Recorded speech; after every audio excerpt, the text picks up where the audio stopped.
এই সরকার শুধুমাত্র নির্বাচন দেওয়ার জন্য তত্ত্বাবধায়ক সরকারের কোনো রূপ নয়, বরং একটি অভ্যুত্থানের উপর দাঁড়িয়ে, দেশের মানুষের অসংখ্য ত্যাগের উপর দাঁড়িয়ে, জনগণের আশা আকাঙ্ক্ষার কাছে দায়বদ্ধ একটি অন্তর্বর্তীকালীন সরকার। জুলাই সনদের পূর্বে নির্বাচনের মাস আর তারিখ নিয়ে কথা বলা অন্তর্বর্তীকালীন সরকারের প্রধান দায়বদ্ধতা ভুলে যাওয়ার নামান্তর। সনদ রচনার পরেই নির্বাচন বিষয়ক আলোচনা চূড়ান্ত হওয়া উচিত। দেশের স্থানীয় পর্যায়ে এরই মধ্যে চাঁদাবাজি, দখলদারিত্ব, প্রশাসনকে প্রভাবিত করা, পেশি শক্তির প্রদর্শন সহ ক্ষমতার অপব্যবহারের নানা দৃষ্টান্ত প্রতিনিয়ত দৃশ্যমান হচ্ছে।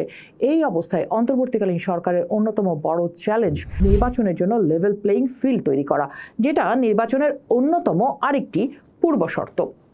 হাসনাত বলছেন, নির্বাচনের মাস এপ্রিল কিংবা ফেব্রুয়ারি যেটাই হোক না কেন, তার চেয়ে মুখ্য বিষয় হচ্ছে নির্বাচনের পূর্বে জুলাই সনদ দৃশ্যমান বিচার এবং মৌলিক সংস্কারগুলো হচ্ছে কিনা।